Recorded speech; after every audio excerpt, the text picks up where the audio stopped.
वो लकड़ी के दरवाजे, कुर्सियां और मेज बनाकर बेचता था और उससे जो पैसे उसे मिलते उससे वो अपने परिवार का पेट पालता था। फिर एक दिन, भैया 4 दरवाजों की चौखट बनवानी है। जी बिल्कुल बन जाएगी जी।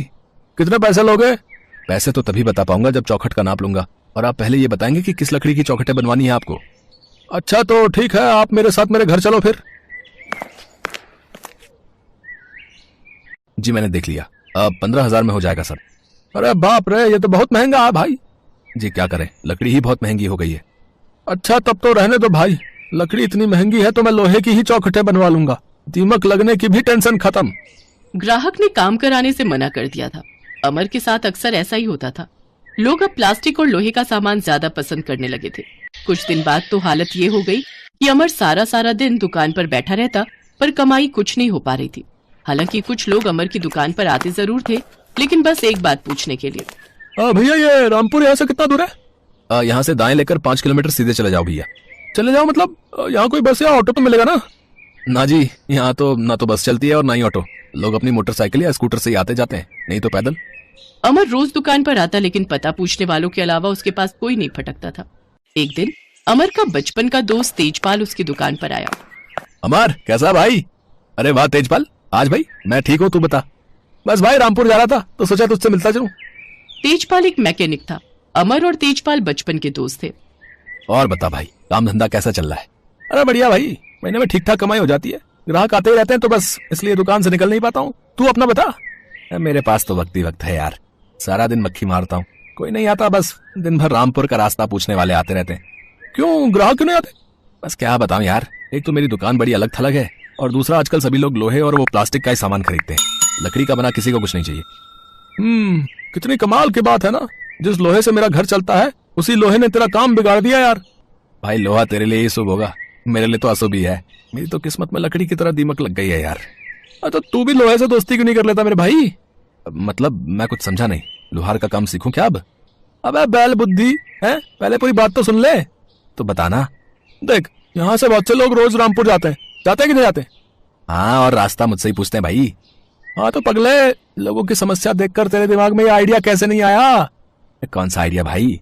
अरे देख, जब इस सड़क पर कोई बस नहीं चलती, ऑटो नहीं चलता, तो तू एक ऑटो खरीद लेना यार, दिन भर सवारी ढो और खूब पैसे कमा। अरे हाँ यार, ये आइडिया तो बढ़िया है यार।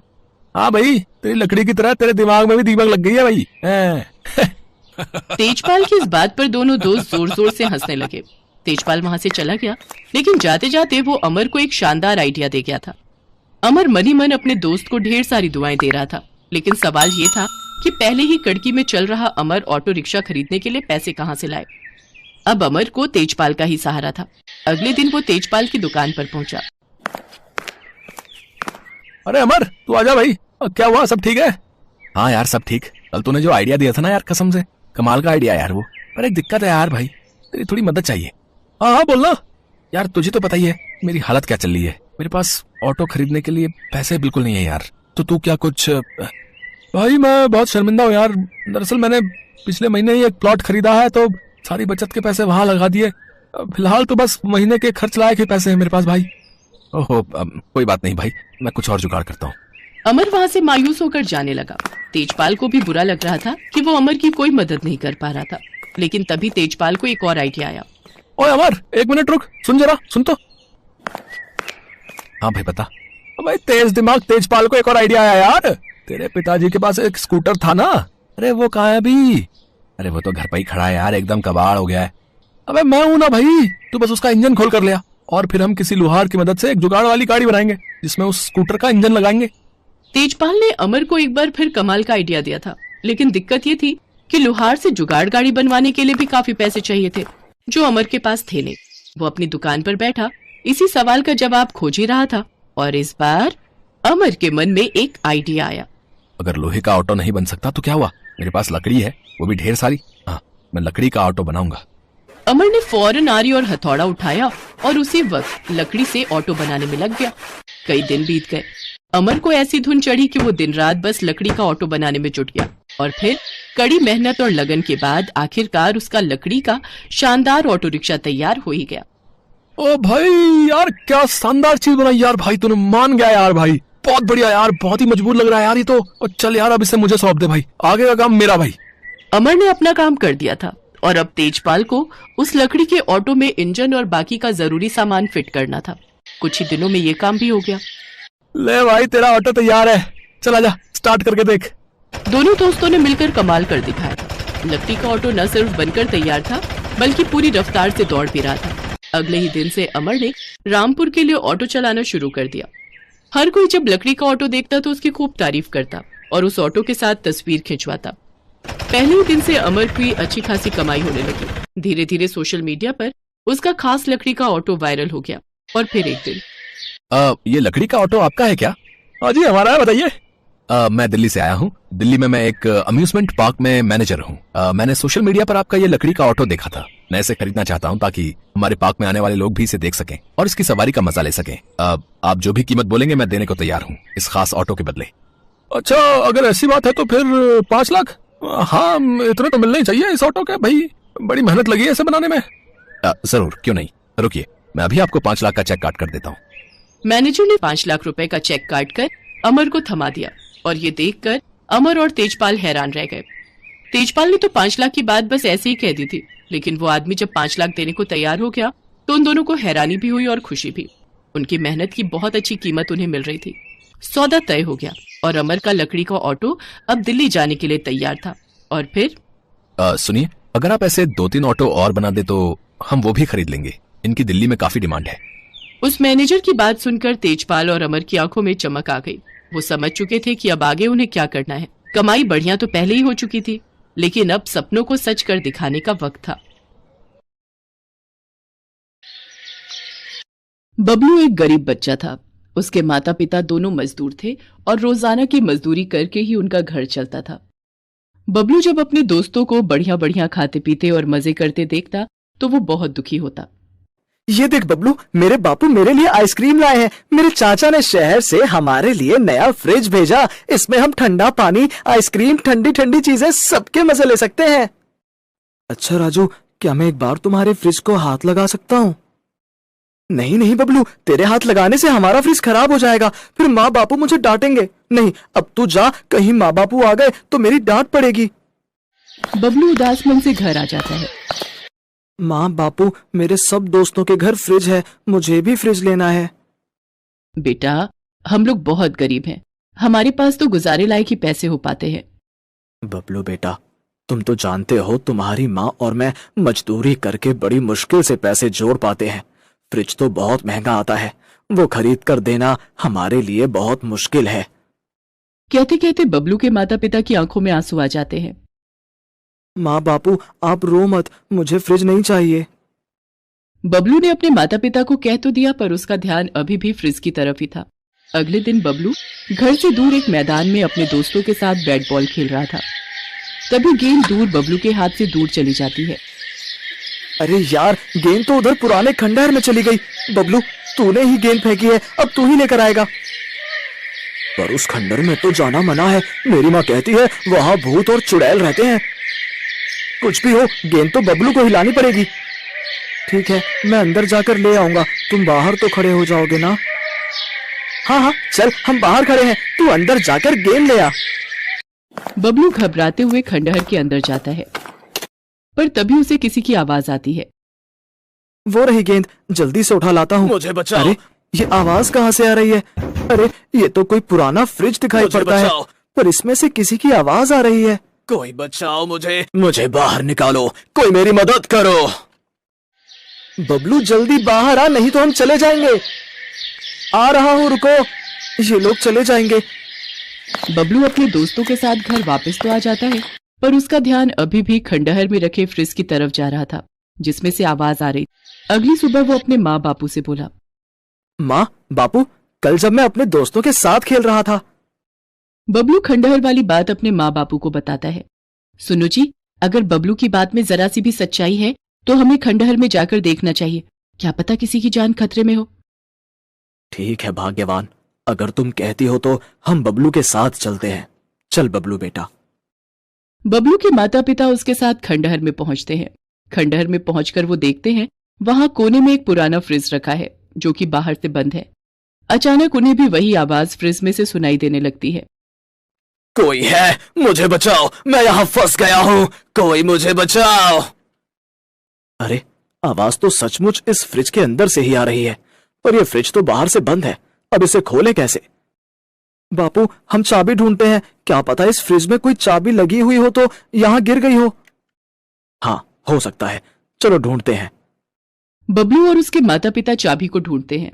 अचानक बबलू की नजर कूड़े के ढेर में पड़ी एक जंग लगी चाबी पर जाती है। बापू देखो, एक चाबी यहाँ गिरी हुई है, लगता है ये इस फ्रिज की ही चाबी है। हाँ, लग तो यही रही है। रुको, तुम पीछे हो जाओ, मैं फ्रिज को खोलता हूँ। कोई बचाओ मुझे, जल्दी बाहर निकालो। रुको भाई रुको, खोल रहा हूँ। बबलू के पिता ने जैसे ही फ्रिज को खोला, उसमें से धुआं बाहर आने लगा और धुएं में से एक विशाल जिन्न प्रकट हुआ। शुक्रिया मुझे बाहर निकालने के लिए, आज मैं आजाद हूँ। कितने समय बाद आज मैं इस फ्रिज से बाहर निकला हूँ। आप कौन हैं अंकल? मेरा नाम मस्त कलंदर है, मैं एक जिन हूं बेटे। पर आप इस फ्रिज में कैसे कैद हुए? यह खंडहर पहले एक घर था, पर यहाँ के लोग इसे बेचकर चले गए और ये पुराना फ्रिज यहीं छोड़ गए। तब से इस जगह का नया मालिक यहाँ आया नहीं और हम जिन एकांत में सोना पसंद करते हैं। मैं आराम से इस फ्रिज में सोता रहा ताकि कोई परेशान ना करे, पर किसी ने इस फ्रिज को बाहर से बंद कर दिया और उसके बाद कोई यहाँ नहीं आया। तब से मैं यहाँ बंद था। मैं आवाज लगाता था पर लोगों को लगता था कि यहाँ कोई भूत प्रेत है, पर आज तुमने मेरी जान बचाई है, मुझे आजाद किया है। मांगो, बदले में क्या मांगते हो? मैं यहाँ से जाने से पहले तुम्हें कुछ देना चाहता हूँ। बेटा, तुम सचमुच बहुत बहादुर हो, तुमने मेरी मदद की है। बोलो तुम्हारा किस चीज का मन है, वो चीज मैं तुम्हारे सामने हाजिर कर दूंगा। जिन अंकल, क्या आप ऐसा कर सकते हो कि ये फ्रिज नया हो जाए और मैं इसमें ठंडा ठंडा पानी पी लूं और आइसक्रीम भी खाऊं? बस इतनी सी बात, ये तो मेरे बाएं हाथ का खेल है। मैं इस फ्रिज को जादुई फ्रिज बना दूंगा। आज के बाद ये फ्रिज कभी खाली नहीं होगा। ये जादुई फ्रिज खाने पीने की चीजों से हमेशा भरा रहेगा।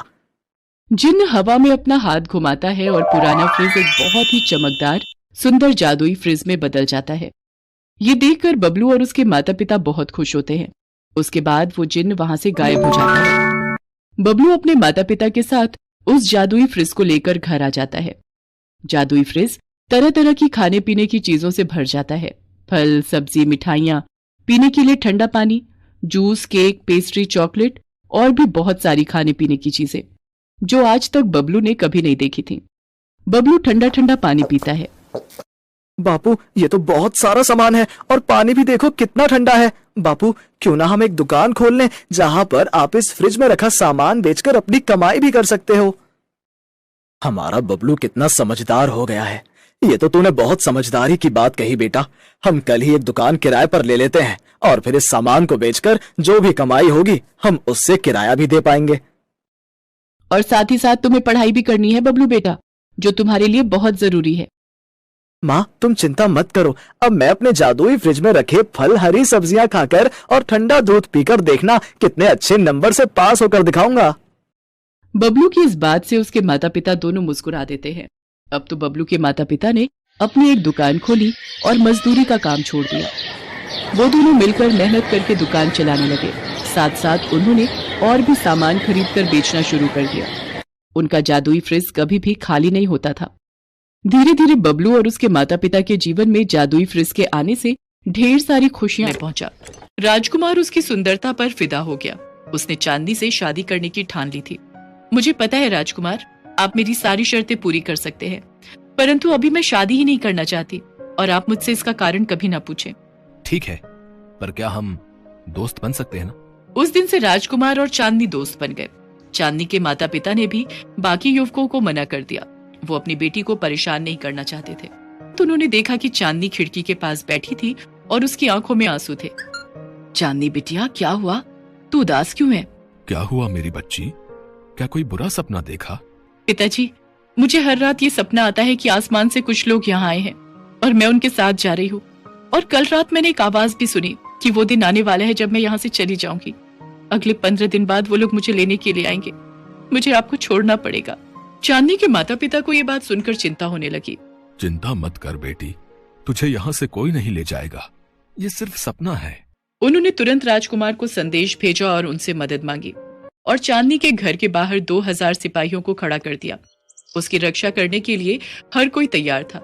वो रात आ ही गई जब आसमान से एक सुंदर गाड़ी धरती पर उतरी जिसके आसपास परियां थी। उस गाड़ी में एक अद्भुत संगीत बज रहा था। चांदनी उस संगीत को सुनकर गाड़ी की ओर भागने लगी। चांदनी के कपड़े बदल गए, वो सफेद रंग की पोशाक में आ गई। उसके पंख चांदी के हो गए। चांदनी परी, चलिए, अब आपका जाने का समय आ गया है। हाँ नीली परी, मैं जानती हूँ तुम सबने मुझे ढूंढ लिया। जाने से पहले मैं अपने माता पिता से और राजकुमार से एक बार बात करना चाहती हूँ। माँ पिताजी, अब मुझे अपना कर्तव्य निभाना होगा। मुझे अपने लोगों के पास वापस जाना होगा। चांदनी बेटा, मैं कुछ समझा नहीं, ये सब क्या है? पिताजी, मैं धरती पर भ्रमण करने के लिए आई थी और अपनी सखियों से बिछड़ गई थी, और चलते चलते मैं इतना थक गई कि मैं आराम करने के लिए एक छोटी बच्ची के रूप में बांस के पेड़ के तने में सो गई। इसके पश्चात आप मुझे अपने साथ ले आए। जब तक मेरे लोग मुझे ढूंढ नहीं लेते तब तक मेरा जाना संभव नहीं था, और फिर यहाँ पृथ्वी पर रहकर मुझे आपका और माँ का इतना प्यार मिला कि मैं अपने लोग को ही भूल गई। चांदनी बिटिया, क्या तुम अब हमें छोड़कर चली जाओगी? माँ, आप चिंता मत करो, अभी तो मुझे जाना होगा, पर आप मुझे जब भी याद करोगे मैं आपसे मिलने जरूर आऊंगी। और हाँ राजकुमार, आपसे अच्छा दोस्त मुझे कोई मिल ही नहीं सकता, इसलिए मैं और आप हमेशा। हेलो दोस्तों, कैसे हैं आप सब? हमारी कहानियाँ देखने के लिए हमारे चैनल को सब्सक्राइब कीजिए और हाँ, बेल आइकॉन पर क्लिक करना मत भूलिएगा।